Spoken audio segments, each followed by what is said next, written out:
Timepass అవుతలేదు. ఏదన్నా ఒకటి చేసి మీరు పైదలు చేయాలి. నా దగ్గర చాక్లెట్ ఉంది కదా, చాక్లెట్తో పైదలు చేద్దాం.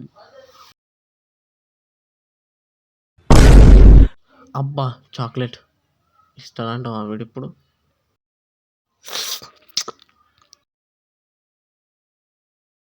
కావాలా?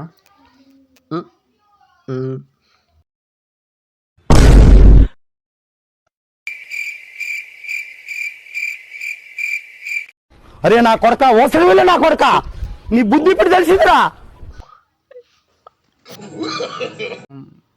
ఏమో మస్తుంది ఫీలింగ్. ఇంకోసారి పైదలు చేద్దాం. ఇంకో చాక్లెట్ ఉందనుకుంటా. దొరికింది. సరే సరే ఫీల్ కాకు, ఇది తీసుకో. వద్దురా బాయ్, తీసుకోరా. మంగళ భావనయా